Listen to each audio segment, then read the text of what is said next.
71 дугаар болохоор 20 шиг ялгаатай номыг эхний зөвхөнд 3 ном, 2 дахь зөвхөнд 5 ном, үлдсэн номыг нь 3 дахь зөвхөнд хийсэн бахаар хичнээн ялгаатай янзаар хийж болох вэ гэж. За тэгэхээр бүгдээрээ ингээд 3 зөвхөнд ном хийх юм байна. Эхний зөвхөнд 3, дараагт нь 5, үлдсэнд нь 12 хийчихнэ. За тэгэхээр бүгдээрээ эхлээд 20 номноос 3-ыг сонгоод эхний зөвхөнд хийчихнэ. Дараа нь болохоор үлдсэн 17 номноос 5-ыг сонгоод хийчихнэ. Хамгийн сүүлд нь 12 номноос 12-гийн сүүлийнхээ харьцаг хийчихнэ гэсэн үг. За энэ их тоо гарах бол зарим нь хариуны цэт гэж болно шүү. За 20-ийн факториалыг хаах нь 20-оос 13-аар 3-аас 17 өчнө 3-ийн факториал. За хоёр дахь нь болохоор 17-гийн факториалыг хаах нь 17-оос 5-аас 12 өчнө 5-ийн факториал. 12-оос 12-ыг сонгоно гэж нэг янз л гэсэн үг. За нэг 17 хүртэлх тооны үжид хураачаар 18, 19, 20 3-ийн факториал маань 1, 2, 3 үрчвэр. За нэгс мөн адилхан 12 хүртэлх тооны үжид хураачаар 13, 14, 15, 16, 17 хүртэлх тооны үжир хуваах нь 1-ээс 5 хүртэлх тооны үжир. За ингээд үйлчлэхээр маань маш их тоо гарах юм байна те. Тэгэхээр хариун дээр нь зүгээр энэгээр нь тавьсан байх юм байна. C20-оос 3-ыг үржих нь C17-оос 5. C10-оос 12-ыг учраас бичигүйж болно. Эсвэл хариунд энэгээр байна, эсвэл энэгээр байна шүү. За 72 нь болохоор 1-ээс 9 хүртэлх цифрыг ашиглаад 3 шиг тэгш 3 шиг сондгоо цифр орсон 6 оронтой дойдыг зохиох гэж байна. За надад энд тэгш тоо хэд байгаа юм бэ гэж харсан чинь 2, 4, 6, 8. За тэгэхээр энэ тэгш тооноос бүгд 3-ыг авах юм байна. Сондгоо тоо нь болохоор 1, 3, 5, 7, 9. За эндээс 3-ыг аваад тэгээд тэргээрээ би 6 оронтой доо зохиох юм байна шүү дээ. За эндээс бүгдээрээ энэ 4 тооноос 3-ын гишнээ анзаарах юм бол гэдгээ бодоод гаргах чи 4-ийн факториалыг авах нь 4-өөс 3-аас хаар 1 өчнө 3-ийн факториал. Тэгэхээр 3 хүртэлх тооны үжид хураачаар энэ 4-ийн анзаар. За тэгвэл энэ сондгоо тооноос би сондгоо 5 тооноос 3 тоо гишнээ анзаарах вэ гэхээр 5-ийн факториалыг авах нь 5-аас 3-аас хаар 2 тэгээ 3-ийн факториал. Тэгэхээр эндээс би 3 хүртэлх тооны үжид хураачаар 4-ийн хүчин 5 хуваах нь 2 буюу ингээд сондгоо тоог 10 янзаар авчлах юм байна. За одоо би нэг сондгоо тоо гаргаад авсан гэж жишээлх юм бол тэгш тоо. За энэ 3 тэгш тоо сонгогдоод арийнхаас нь болохоор жишээлбэл 1, 5, 7 ч юм ингээд сонгогдсон гэж бод. За тэгвэл одоо бүгдээ яах юм гэсэн чинь энэ 6 тоогоороо би 6 оронтой тоо зохиох юм байна. Тэгэхээр цифр давтахгүй гэж. Тэгэхээр 6 ялгаатай тоо байрааслах юм чинь нийт боломж нь 6-гийн факториал янзаар. За тэгэхээр нийт хариу нь юу вэ гэхээр эхлээд тэгш тоог тэгш гурвыг би C4-өөс 3 янзаар, сондгоо гурвыг C5-аас 3 янзаар авна. Тэгэхээр энэ дөрвийг энэ 10-таа хослуулахаар би ийм хосыг нийт 40 янзаар авчихсан шүү дээ. За тэр 40-ыг авсан болгонд нь би 6-гийн факториал янзын тоо үүсгэж чадах нэ. Энэ маань C4-өөс 3 маань 4, C5-аас 3-ыг сонгох нь 10. Тэгэхээр тэгш тоог 4 янзаар, сондгоо 3-ыг 10 янзаар буюу ингээд 40 янзаар сонгох юм. За тэр болгонд 6-гийн факториал янзаар буюу 40-ийг үржих нь 6-гийн факториал. За энийг энэ чигээр тавьсан ч магадгүй эсвэл 6-гийн факториал маань 1-ээс 6 хүртэлх тооны үржир маань 720. Энэ нэрийг үржүүлээд тавьсан байж болно. Эсвэл факториал чигээр тавьсан ч магадгүй шүү дээ. За 72-ыг 4 үржүүлэх гэсэн чинь 2, 4, 8, 4, 7, 28 буюу 28800 янз бах нэ. За 73 4 төрлийн цэцэгнээс 5 шиг орсон баглаа гинэ. Тэгэхээр надад 4 төрлийн цэцэг байгаа юм байна. Тэгэхээр би нэг 4 хайрцаг авчих. 4 төрлийн цэцэгнээс бүгдээр 5 цэцэг авна. Тэгэхээр юу гэсүгээр энэ байхгүй гэж болно. Энэ цэцэгнээс 5-ыг аваад нөгөөдөөс наваагүй гэж болно. Магадгүй 1-р төрлийн цэцгээс 5-ыг аваад дараагаас нь 0-ыг аваад нөгөө 2-оос наваагүй гэж болно. Эсвэл энд 1-р төрлийн цэцгээс 2-ыг эндээс 3-ыг аваад нөгөө 2-оос аваагүй гэж болно. Эсвэл магадгүй ингээ бүгднгээс 1-1 авснаа эндээс 2-ыг авсан байж болно. Гэх мэтлэн бүгдээр юу гэсүгээр 4 хайрцагт 5 шиг юмыг хичнээн анзаар хийх вэ гэсэн үг. Энэ бол давталттай хэсгэл буюу 4 хайрцагт 5 юмыг хичнээн анзаар хийх вэ буюу 4 төрлийн цэцэгнээс 5 шигийг хичнээн анзаар авах вэ гэсэн үг. Энийг ердийн хэсэг рүү шилжүүлэхээр энэ хоёрыг нэмээд нэг хасаад хэдэтийн 5 маань л хэвээрээ. Өөрөөр бүгдээрээ n төрлийн юмнаас 5 шиг n төрлийн юмнаас k шигийг авна гэх юм бол бүгдээрээ ердийн хэсэг рүү шилжүүлэхээр NK2-оо нэмээд нэгс чинь эндээс K-ыг сонгохтой адилхан байна. За тэгэхээр нэг бодно гэсэн үг. Тэгэхээр эндээс C 8-аас 5-ыг авна. Тэгэхээр энэ бол 8-ын факториал бахан 8-аас 5-аар 3-ын факториал үржих нь 5-ын факториал. Тэгэхээр 5 хүртэлх тооны үжигт нь хураачаар 6 7 8 3-ын факториал маань 1 2 3 үжиг буюу 6. Ингээ хураагдаад нийт 56 янзаар авчдаг юм байна гэсэн үг. За 70 нар болохоор квадратыг багтаас нь тойргоос. За квадратыг багтаас нь тойрог гэхээр бүгдээрээ квадрат нь дотортой гэсэн үг. За энэ дотроос самсруур бүгдээр ингээд нэг цэг ингээ авсан чинь тэр нь квадрат дотор байх магадaltaй болгож байна. За тэгэхээр бид нэр квадратын диагональ олвчи. Энэ квадрат учраас манайг тойргийн диаметр дээр оршин тий. За тэгээд квадрат хоёр талыг x гэчээ. За тэгэхээр ихтэй юу ч гэсэн бүгдээр энэ Пифагордод тал болон радиусын хамаарлыг олчих. Тэгэхээр x-ийн квадратаар x-ийн квадратыг нэмсэн 2r буюу диагоналын квадрат. Тэгэхээр эндээс 2x квадрат маань тэнцүү 4r квадратлоод эндээс x квадратыг болохоор 2 тухаар 2r квадрат. Эндээс x маань язгуудар 2-ыг хүчин r юм байна.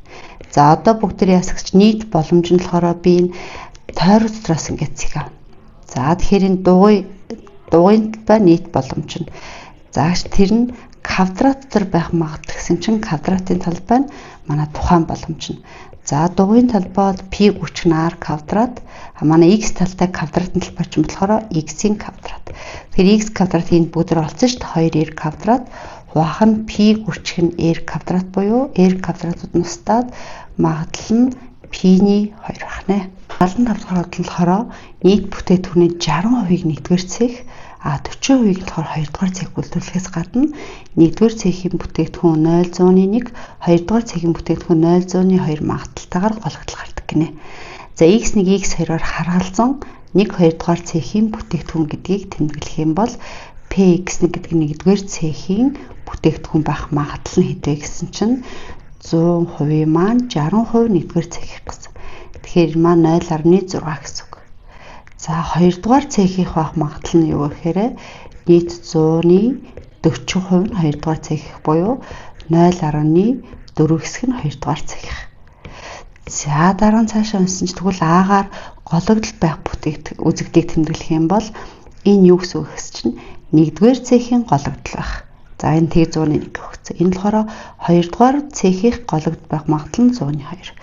За бүтэн магадлалын томьёо гэхээр энэ маань юу гэсэн үг вэ гэхээр за би энэ артал нь чичээ магадлал гарах гологдлох магадлалыг олъегвол за нэгдүгээр цэхийн бүтээгдэхүүн байх нь бол 100-ны 1-тэй биш 100-ны 1 биш 0.6 шүү дээ.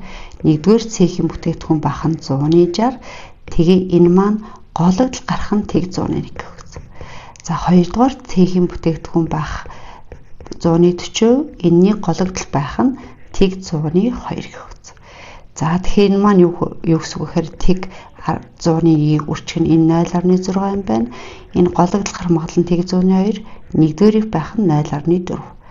За тэгэхээр өөрчлөх нь маань 0.1000-ны 6 дээр нэмэх нь 0.1000-ны 8 болоод хооронд нь нэмэхээр 0.1000-ны 14 юм байна. За энэ нь гологдол гарах магадлал юм байна. За тэгэхээр одоо манайх энэ маань тэг 14 гэдэг тоо байсан биш үү? За одоо энэ болохоор юу гэсэн үг хэрэг сонгосон бүтээгдэхүүн гологдол байвал тэр нэгдүгээр цэхийн бүтээгдэхүүн байх магадлал болгоно. Тэгэхээр сонгосон бүтээгдэхүүн маань гологдол бүтээгдэхүүн маань энэ F1 X нэгдүгээр бүтээгдэхүүний гологдол гарах магадлал юм байна шүү дээ. За тэгэхээр энд бол манай нийт магадлал гологдол гарах магадлал бүдэр болсон тийм. Энэ бол нийт гологдол гарах магадлал. Тэр нь нэгдүгээр цэхих байх гэдэг юм байна. Тэгвэл нэгдүгээр цэхээс авах магадлал болоод нэгдүгээр цэхийн гологдол байх магадлалыг бүдэр болгож байгаа гэсэн үг. За тэгэхээр эндээс юу гэсэн үг хэрэг нэгдүгээр цэхийн гологдол байна гэхээр нийт гологдол гарах магадлал бүдрийн долцсон тэг 1000-ны 14. За тэгсэн чинь нөгөө авсан бүтээгдэхүүн маань нэгдүгээр цэхих байх магадлал нь болохоор 100-ны 60. Тэгээд тэр нь гологдол авах магадлал нь 100-ны 1 гэдэг өгсөн. Тэгэхээр энэ маань 0.6 үржих нь тэг 100-ны 1, хуваах нь тэг 100-ны 14. Тэгэхээр энэ дээдлийнх маань тэг 1000-ны 6, тэг 1000-ны 14.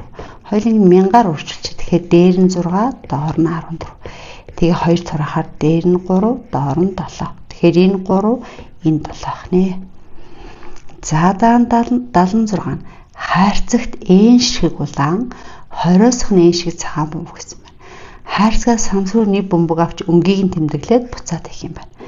За нэгдүгээрх нь эхний үйлдэлээр улаан гарч ирэх магадлалыг x гэвэл гэнэ. За эхний үйлдэлээр улаан гарах магадлал.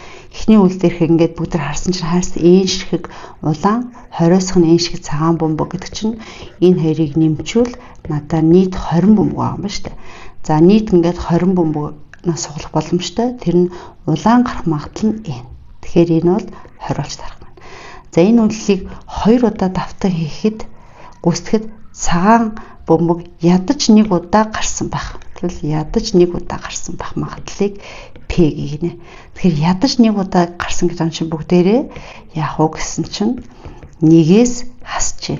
Өөрөлд нэг ч удаа цагаан гараагүй байх. Өөрөлд дан улаан гарсан гэсэн үг. Тэгэхээр эндээс чи явах гэж манайх улаан гарсан магадлалыг x гэсэн шүү дээ. Тэгэхээр эхний удаа суглалаа, улаан гарлаа, дахиад гарлаа, улаан гарлаа. Тэгэхээр нэгээс хасах нь улаан гарсан магадлалаа хасчаар үлдсэн нь ядаж нэг нь цагаан гэсэн үг. За энэ үйлдэлийг 4 удаа давтахад цагаан бөмбөг ядаж 2 удаа гарч ирэх магадлал q x-ээр тэмдэглэе гинэ. X-ээр илэрхийлье гинэ. Тэгэхээр цагаан бөмбөг ядаж л 2 удаа, доор хаяж 2 удаа цагаан байна штэ. Өөрөлд 2 цагаан гарчиж болно, эсвэл 3 цагаан гарчиж болно, эсвэл 4-лээ цагаан гарчиж болно штэ. За тэгэхээр ийм магадлалыг бүгд олох гэж байгаа юм шиг. За энэ үйлдэлийг 4 удаа гүйцэтгэхэд бүгдээрээ яг 1 удаа цагаан гарах магадлалыг олоод тэгэхээр одоо яагаад гэвэл энэ ч би 2 удаа цагаан гарсан, 3 удаа цагаан гарсан, тэгээд 4 удаа цагаан гарсан. Эсвэл энэ надад өөр ямар боломж байгаа гэхээр 1 удаа цагаан гарсан. За цагааны би оортонтой байгаа шүү. За эсвэл ерөөсөө цагаан гараагүй гэд. Энэ бол манай нийт бүтэн бүх боломжтой. Нэг ч удаа цагаан гараагүй, 1 удаа цагаан гарсан, 2 цагаан гарсан, 3 цагаан гарсан, 4 цагаан гарсан. Тэгээ бүгдээрээ цагаан бөмбөг ядаж 2 удаа, доор хаяж 2 удаа гарсан. Тэгэхээр энийг олгож байгаа гэсэн үг. За тэгэхээр одоо эндээс яг 1 цагаан гарах боيو энийг олгож байгаа. Цагаан гарах магадлалыг Бернулийн тэмээ ашиглаж байгаа гинэ. Тэгэхээр юу гэж агс чинь 4-өөс яг нэгдэн цагаан гарсан. За цагаан гарсан бол бүгдээрээ цагаан гарах магадлалыг энэ дээр улаан гарахыг x гэсэн шүү дээ. Тэгэхээр цагаан болохоро яасан гэсэн чинь нэгээс хасах нь x. Энийг удаа улаан гарах магадлал нь x нь 3 удаа. Өөрөлд улаан нь 3 удаа гарсан, цагаан нь 1 удаа гарсан. За тэгэхээр эндээс яасан гэсэн чинь энэ C4-өөс 1 маань хэд ингэж 4 гарна тий. Тэгээ нэгээс х нь x-ийг бүчих нь x-ийн куб. Тэгэхээр энэ нь 4 юм байна тий. За эндээс яасан гэсэн чинь хаалтаа задлчаад 4x-ийн кубээс хасах нь 4x-ийн 4 зэрэгт. За ингээд би сая яг нэг цагаан байхыг олцсон. Өшөө дөрүүлээ улаан байхыг олчих гинэ. Дөрүүлээ улаан байх чинь хэдийн гэсэн чинь дөрүүлээ улаан байна гэдэг чинь эхнийх нь улаан гарах магадлал, дараагийнх нь улаан гарсан, дараагийнх нь улаан гарсан буюу x-ийн 4 зэрэгт. Тэгээд нөгөө нийт нэгээс энэ хоёрыг хасчвал манай олох байгаа магадлал гадарна. Тэгэхээр одоо тэр магадлалаа буюу q-г олъегвол нэгээс би юу хасахыг гэсэн чинь яг бүгдээрээ улаан гарсан болно. Өшөө яг нэг улаан гарсан нэмээд энэ хоёрын магадлалыг нэмээд нэгээс чаар үлдсэн ядаж 2 удаа цагаан бөмбөг гарчиг олгож байгаа гэсэн үг. За тэгээ хаалаа задлаад эмхэгчүүл эн чинь болохоор хасах 4x-ийн куб болоод энэ хоёр маань ихээр хасах 3x-ийн 4-т хасахын нэмэх 3x-ийн 4 болно гэсэн үг. Тэгэхээр нөхөм нь энд 1 юм байна. Энэ 4 юм байна. Ааш нь 3 юм байна. Энэ 3 юм байна. Энэ маань 4 юм байна. За ингээ харах нэ. За 77. 1 см урттай хэрчим дээр ялгаатай 2 цаг тэмдэглэх үед 3 хэрчим үснэ. Энэ 3 хэрчмийг ашиглан 3 гурвалжин байгуулжлах магадлалыг олох юм байна шүү дээ. За бүгдээр яасан гэсэн чинь бид нарт нэг юм 1 см урттай хэрчим байна. За тэгээ энийг 3 хэсэгт хувагаад энэ 3 хэсгээрээ бүгдээр яах юм гэсэн чинь гурвалж үсэх юм шүү дээ. Энэ 3-аараа ингээ гурвалж үсэх. энэ хоёр талны нэг y гэж бодоход би ингээд гурвалж үүсэх гэдэг юм ба шүү дээ. За зарим үед гурвалж үүсэхгүй ч болно те. За тэр магадлал болох юм байна. Тэгэхээр тоончлон дээр нэг чихэрчим дээр хоёр хэсэг тэмдэглэх үед үүсэх координатыг x гинэ. За тэгэхээр одоо бүгд ингээд тооншлуун дээр за координатыг хэсгэсэн гэж бодчих. Тэгээд эн чинь 1 см урттай. Энэ дээр хоёр хэсэг тэмдэглээд үүсэх координатыг нь x гинэ. За энд нэг x координатаа зэг, энд нэг y координатаа зэг. За энэ хүртэл x энэ хүртэл y гэсэн үг шүү дээ. За тэгээд манай энэ x нь хаана байх юм гэж чинь 0-оос 1-ийн хооронд байна. Y нь бас яг 0-оос 1-ийн хооронд байна гэт энэ хоёрыг ингээд бүгэлчихнэ. За яг энэ хоёрын хооронд авсан учраас. За x y хос цэгийг координат автгаад тэмдэглэл 1 см тал бүхий квадрат дотор хэдэн цэг тэмдэглэнэ. За тэгэхээр одоо бүгдээ яах юм бэ гэсэн чинь ингэнэ гинэ. За одоо x y хос цэгийг координатын автгаад тэмдэглэл гинэ. За одоо би координатын автгаад ингээд тэмдэглэж байна. Тэгэхээр x-ийн ч 0-оос 1-ийн оронд, y-ийн ч 0-оос 1-ийн оронд. За ингээд y-ийн оронд 0-оос 1-ийг. За тэгэхээр юу гэхээр манай авах гэж байгаа x зэрэгцэг маань 0-оос 1-ийн хооронд байна гэхээр энэ 0 шүү дээ. X нь ч 0-оос 1-ийн хооронд, y нь ч 0-оос 1-ийн хооронд байх. Буюу бүгдээрээ энэ дотроос нэг цэг авах гэдэг гэсэн үг. Энэ дотроос. За тэгвэл 1 см талтай квадрат бүхий дотор ингээд цэг тэмдэглэгдэнэ гэж.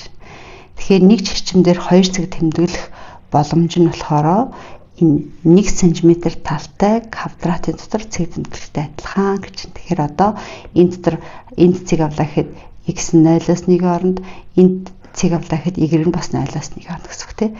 За ийм болчихно.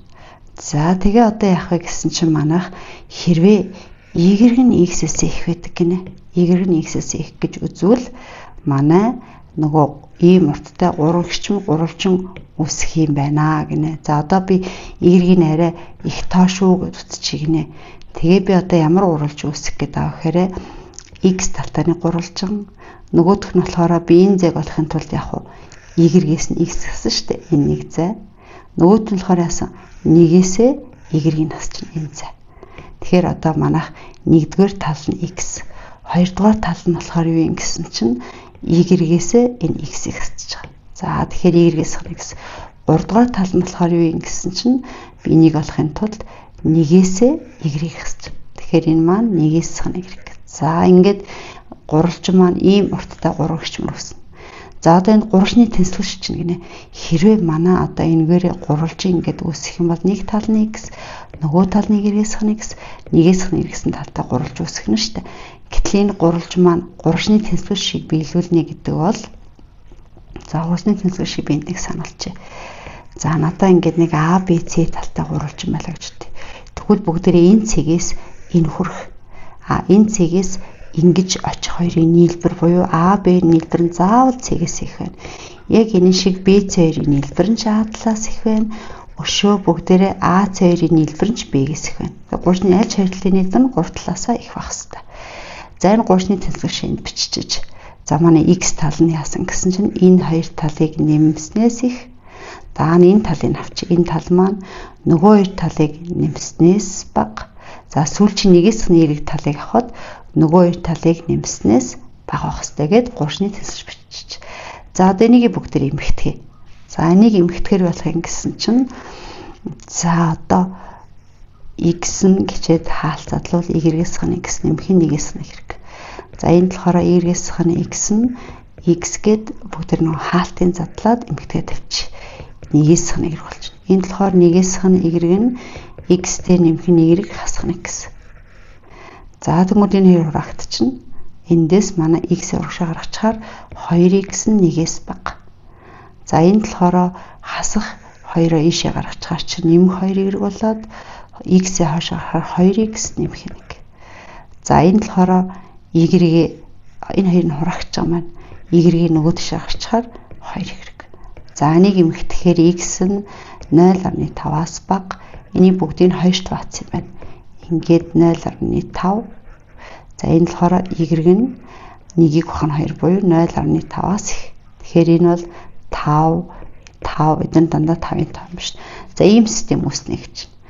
За тэгвэл одоо энийг би яах юм гэсэн y нь x-ээс их үед y нь энэ x-ээс их 5 үед шүү дээ тий. За одоо энэ гурав дүрсэлнэ. За энэ гурыг төрсгөр юу болох юм гэсэн чинь за би энэ дээр тодчих. X нь 0.5-аас бага. Y нь x-тэй нэмэх нь 2-1 шулуунаас бага. Y нь 0.5-аас их гэж. За энэ маань юу юм бэ гэсэн чинь x тэнцүү 0.5 гэдэг шүү. За x тэнцүү 0.5 маань ийшээ 1 ийшээ 0 ам чинь x тэнцүү 0.5 маань иш болов. За тэгээ энэ маань их эрс гэж юм чинь ингээд тасархаа шугамар зурцсан. За x тэнцүү 0.5-аа зураад тэгээ энэс бага гэхээр энэ талээс. За одоо энийг хар. Энэ болохоор юу юм гэсэн чинь y тэнцүү 0.5 гэдэг шугам маань y тэнцүү 0.5-ыг дайрсан энэ шугам. За мөн тасархаа шугамар зураад 0.5-аас их гэхэд за энэ дээдл хэсэг нь. Дээдл хэсэг нь буюу төрнийхтэй дагсаж байгаа хэсэг нь энэ квадрат чинь тий. За одоо энийг зуръя. Энэ маань y тэнцүү x-тэй нэмэх нь 2-1 гэж байна. За бүгдрийн энд x-ийн оронд 0-ыг орлуулъя л да. Тэгэхээр 2-1 болж байна. Дараа нь 2-1-ийг орлуулж. Энд чи орлуулж байгаа. 2-1 дээр 2-1 нэмэхээр 1. Тэгэхээр 0 хахад 2-1, 2-1 хахад 1 гэхээр энэ тэгээд манай шулуун маань ингээд тасархаа шугамаар зурагдаад тэгээд y-ийн эндээс бага гэхээр доотлол хэсэг. За тэгэхээр саяны 3-ын нэгэн зэрэг хангаж байгаа хэсэг нь энэ юм биш. За одоо тэгвэл бүгдээ магтлаа болсон шүү дээ. За дараа магтын алга бичсэн баг тий. За энэ чинь бодлтын за би тэгвэл энд нь биччихье. За одоо тэгвэл манай энэ магтал нь юу юм бэ гэсэн чинь нийт боломж нь бол бүгдээ энэ нэг талтай квадратаар цэгшэдэж шүү дээ. Тэгэхээр бүх боломж нь нэгийг хүч нэг талтай квадрат. Гэс тэр нь энэ дотор байх магтал. Өөрөлдвөл энэ хар маань талбай нь хэдвэ гэдэг бол. Тэгэхээр бүгдээ энийг ингээд олчж болно. 1 2 одоо манай нэг энд ингээд хуваачвал ингээд 4 шиг квадратаас бүтэж байна да. Тэгэхээр энэ 1 нь 4-ийн 1 гэсэн үг. Тэгэхээр тэрийг дахиад 2-т хуваацсан чинь энэ бол 8-ийн 1 гэсэн үг гэд ингээд бичүүлнэ. За эсвэл бүгдээ энэний талбайг олно гэвэл тэгшин сууралж юм чинь энэ кат нь 2-1 нөгөө кат нь 2-1 юм чинь тэгшин сууралж талбайг олъё гэвэл 2 катыг өржүүлээд 2 туваана гэхээр ингээд 8 гарч байна. Тэгэхээр манай магтал нь 8-ийн 1 гэсэн үг. За дараа нь болохоор яасан гэсэн чинь тэгвэл энд x нь ихэг. За одоо би нөгөө тоончлон дээр 0-оос 1 гэсэн хэрчим дээр 2 цаг авч байгаа шүү дээ. Одоо болохоор y нь бага нь x нь их нэг картан байрлал гэж. Тэгэхээр энэ яг адилхан яасан гэсэн чинь одоо бүгдээрээ манай энэ 3 хэрчмээрээ ингээд гурвалж үүсгэх гээд байгаа шүү дээ ингээд. За тэгэхээр энэ гуршны талуудаа тэгэхээр нэгдүгээр гуршны тал маань болохоор y хүрттэй. А хоёрдугаар гуршных нь болохоор тал нь одоо энэ чиг олно гэдэг чинь бүгд y-гээсээ x-ээс y асна. X-ээс нь болоод. За сүүлийнх нь болохоор гуршны энэ талаа олох гэдэг шүү дээ. Энэ манай гуршны 3 дахь талын уртыг олъё бол нэгээсээ x-ийг асчихна. За ингээд энэ 3 маань гурвалжны талууд болчихно. За одоо энэгээр бүгд ингээд гурвалж үүсгэсэн баг шүү. Тэгэхээр энэ маань юу болох юм гэсэн чинь нэг тал нь y нөгөө тал нь x-ээс нь y сүүлнийх нь нэгээс нь x. Тэгэхээр энэ маань гуршны тэнцвэрч биелүүлэхин тулд яах вэ гэсэн чинь за гуршны y тал нь юунаас багах юм гэсэн x-ээс нь y тал дээр нэгээс нь x-ийг нэмстэй тэнцүү. Дараа нь x-ээс нь y-ийг олохоор нөгөө хоёр талынхаа нийлбэрээс бага. За одоо 3 дахь тал нь нэгээс нь x маань юунаас бага юм гэсэн чинь y дээр x-ээс нь y-ийг нэмснээс бага байна гэд энийг бичээд за тэгээ энийг эмэгтгэхэд энийг гаргачих. Одоо энэ жишээлбэл x-үүд нустж байна. Энийг уушаа харахаар 2 y нь нэгээс ихэхээр энэ y нь 0.5-аас бага юм гарч байна. За ингээд энэ 3 эмэгтгэхэд энэ гарчээ. Энийг шалгаж үзэж болно. За одоо энийг зурангуут яасан гэсэн чинь x нь 0.5-аас ихээр чинь x нь 0.5 чинь босоо шүү. Энээс ихээр энэ хэлс болж байна. За дараа нь y нь 0.5-аас бага. Y нь 0.5 энэ шулуун энээс бага гэсэн гэхээр энд. Дараа нь энэ маань юу юм гэсэн чинь одоо y тэнцүү x-ээс 0.5 гэдэг шулууныг зургийг бол бүгдээрээ эхлээд 0.5-ыг орлуулсан чинь 0 болж байна. А 1-ийг орлуулсан чинь 0.5 гарч байна. Тэгэхээр үрбэл бүгдээр 0.5 тавьсан чинь 0 гарч байна. 1-ийг орлуулсан чинь 0.5 гарч. Тэгэхээр энэ шулуун байна шүү дээ. Тэгэхээр энэ шулуунаасаа энэ их гэж ам чинь дээдлийн хэсгийг аавна буюу саяны 3-ыг огтлцуулахаар яг энэ хэсэг. Тэгэхээр эндээс харуул энэ маань мөн адилхан одоо нийт боломж маань нэг талтай квадрат тий. А тэр маань манай энэ квадратыг ингээд Энэ бол 4-аас 1 ш. 4-аас 1-ийг дахиад 2 тоолж чинь 8-1 гэсэн үг. Тэгэхээр эндээс манайх магадлал нь нийт боломж нь 1/1 гэсэн талтайг хавдраад манай энэ нэг хар гушинлбаа маань 8-1 буюу магадлал нь 8-1 гээд энэ маань 8 болох нэ. За даан 78. Хайрцаг бүрт ядаж нэг бөмбөг орсон байхаар 6 инжлэхэн бөмбөгийг ялгаатай 3 хайрцагт хэрэгнэ. За бүгд ингээд 3 хайрцагт юу хийж байгаа юм бэ гэсэн чинь 6 инжлэхэн бөмбөг хийх юм байна. Гэтэ хайрцагт бүрт ядаж нэг бөмбөг орно гэж. Тэгэхээр бид нэг өмнөшгөө ингээл хийчмээр байна л да тий. За энд 6 хийгээд энд хийхгүй ч юм уу. Энд зургуул ингээд хийчээ энэ хоёрт хийхгүй ч юм уу. Хэрвээ ийм байсан бол би нэг ингэчмээр байгаа байхгүй. 3 хайрцагт 6 бөмбөг. За тэгэх гэсэн чинь манайх яасан гэж энэ зарим хайрцаг нь хоосон байх гэдэг. Тэгсэн чинь хайрцаг бүрт ядаж нэг бөмбөг орсон гэсэн чинь бүгдээрээ ядаж нэг бөмбөгтэй хоосон байхгүй учраас тус бүрт нэг бөмбөг хийчихсэн. Тэгээ би одоо ингээд нийлбэр ингээд 6 бөмбөг байлгамаар байгаа шүү дээ. Тэгэхээр би 6-аас саяныхаа хийсэн 3 бөмбөг хасчихъя заяа. Тэгээ цаана 3 бөмбөг үлднэ. Одоо 3 бөмбөг л энэ хайрцагууд дээрээ бүгдээрээ дураар нэмчих. Тэгэхээр энийг одоо би юу гэж ойлгох вэ гэхээр одоо би шинээр 3 хайрцагт 3 бөмбөг яаж хийх вэ гэсэн үг. Тэгэхээр 3 хайрцагт 3 бөмбөг хийх боломжийн тоо. Тэгэхээр энэ хоёроо нэмээд нэгс чинь те эндээс 3-ыг сонгохтой адилхан. Тэгэхээр энэ маань C5-аас 3-ыг сонгохтой адилхан юм байна. 5-аас 3-ыг сонгох чинь 5-ын факториалыг хуваахна 5-аас 3-аас 2 өчнө 3-ын факториал. За ингээ хураахаар 4-тэй 20-ыг 2-тэй хахаар ингээл 10 янз юм шиг. За бүр болохгүй энийг сайхан бичиж шít. Одоо битцэж юу басан гэж ерөөсөө л яг хөө нийлбэр нь 3 байхаар 3 хайрцагт хийх гэдэг гэсэн үг шүү дээ.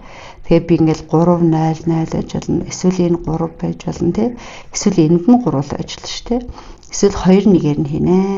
Тэгвэл энд нь 0 нь энд нь 2 энэ чи 0 1 2 сольж болно. Эсвэл энд 1 байхад энэ чи 2 0 байж болно. Эсвэл энд 1 байхад 0 2 байж болно. Эсвэл 3 бөмбөгийн байхад энд болохоро 0 0 байж болно шүү дээ. За өөр биднэрт ямар байж болох вэ гэхээр нийт 10 боломж гарна гэсэн шүү дээ тий. Тэгэхээр эндээс чинь би 3 3-аар хамгийн ихэнд нь тоолцсон юм шүү. Нэгэ тоолцсон байх шүү тий. За одоо яасан гэж маань 1 2 3 4 5 6 7 тий. За одоо яасан гэж эхний хайрцаг маань хоосон байж л шүү. Тэгээ энд 1 2 ихэд энэ хоосон байгаад энд 2 1 хийчихвэл шүү. Ингээд тоолоод 10 янз гарсан ч болно. Тэгээд нөгөө энэ дээр 1 1 нэмээд өгч шүү. Тэгвэл бүгд хоосон биш. За инхээр 10 янз ах нэ. За 79 нь болохоор AB хэрчим дээр нэг C-зэг тэмдэглэсэн гинэ. За тэгэхээр бүгд нэг AB хэрчим дээр C-зэг тэмдэглэжээ. За хаан ч юм уу C-зэг. За тэгээ AC хэрчмийн дундад цэгийг нь болохоор D гэж байгаа юм. CB хэрчмийн дундад цэгийг E гэж тэмдэглэж байгаа юм шүү. За тэгээ бүгд яах юм гэсэн чинь AB хэрчим дээр ингээд санамсруу ингээд байдлаар нэг эмзэг тэмдэглэх юм байна шүү дээ. Тэр үед эм нь яг D-ийн хэрчмээр байх магадлалыг олох өгүүлбэр дундаас аль нь үнэн бэ гинэ. За тэгэхээр энд л манай цэг байх юм байна шүү дээ. За тэгэхээр одоо бүгд яах юм гэсэн чинь энд л хороо энэний дундад цэг нэ. Энэний дундад цэг нэ тий. Тэгэхээр манайх энийг x энийг x хүртээ, энийг y хүртээ гэвэл d хэрчим дээр нэг чинь үндсэндээ манай яг энэ тал дээр нэг хэсэг бааз. За одоо харъя дараах өгүүлбэрүүд нь. За тэр бичиг биш нэрээ. Энд нэрээ тийм хай сонголт авахгүйсэн байна. За одоо би нөгөө зүр магадлалыг олч тий. Тэгэхээр нийт боломж нь болохоор юу вэ гэсэн чинь за би x хүрттэй арчим нөгөө хоёрын y хүрттэй арчим гэж. Нийт боломж нь энэ хэрчмийн урт. Тэгэхээр би одоо 2x дээр нэмэх нь 2-ийн урттай арчимдээ тавих нь шиг. Гэтэл тэр нь энэ хооронд байх. Энэ хооронд байна гэдэг чинь нийт энэ байж болох хэрчмийн урт нь x дээр нэмэх нь хэрэг. Тэгэхээр магадлал нь яг 2-ны 1 юм байна гэсэн үг. За 80 дараах өгүүлбэрийн аль нь хандлагын шулуун болохыг тодорхойлох вэ гэж. За хандлагын шулуун гэхээр штэ нэг цэгэн диаграм ингээ өгдлөө. За ингээд нэг цэгүүд ингээд өгсөн байдаг тий. За тэгвэл энэ хамгийн доотлын орших нэг За нэг цэг хамгийн дээдлийнхаа холбоод ингээд шулуун татчих. Энийг бол хандлагын шулуун гэдэг ба штэ. За цэгэн диаграмын цэгүүдийг дайрсан шулууныг хандлагын шулуун гэнэ. За яг ч цэгүүдийн бүгдийг дайрахгүй л те бүгд хамгийн доор байгаа цэг хамгийн дээр байгаа цэгийг ингээд холболоо. Нөгөө цэгүүд маань энэ шулууныхаа л ойр орчим байна те. Яг бүх цэгүүдийг бол дайрч чадахгүй. Цэгүүд хүртлэх зай нийлбэр нь хамгийн бага. Цэгүүд хүртлэх зай нийлбэр нь хэнийг хэлж чадахгүй. Хамгийн олон цэгийг дайрсан шулууныг. За ер нь бол энийг баг хэлж болно те. Хамгийн олон цэгийг дайрсан. Гэхдээ бас олон цэгийг дайрахгүй жиж болно л доо. Хамгийн олон цэг нь энэ шулуунтай хамгийн ойрхон байх л гэсэн үг л те. Ер нь бол те. За цэгүүдийг дайрсан шулуун гэхээр бас болохгүй байна. Бүх цэгийг дайрах албагүй. Хамгийн олон цэгийг дайрсан, хамгийн олон цэгтэй ойрхон байхын шулууныг л хандлагын шулуун гэдэг. За магадгүй нөгөө цэгүүд маань ингээд ижиж болно шүү дээ. Ингээд тэгвэл хамгийн доор, хамгийн дээдл хоёрыг ингээд одоо энэ цэгүүдтэй хамгийн ойрхон ашиг шулуун энийг хэлээд байгаа шүү. За энийг хандлагын шулуун гэнэ. Тэгэхээр энэ бол угаасаа биш. Цэгүүд хүртэлх зай нийлбэр нь хамгийн бага гэж хэлж чадахгүй. Цэгэн диаграмын цэгүүдийг дайрсан гэхээр бүх цэгийг дайрч чадахгүй шүү дээ. Тэгэхээр хамгийн олон цэгийг дайрсан л хамгийн олон цэгийг дайрсан буюу хамгийн олон цэг энэ шулуунтай хамгийн ойрхон байвал гэсэн үг.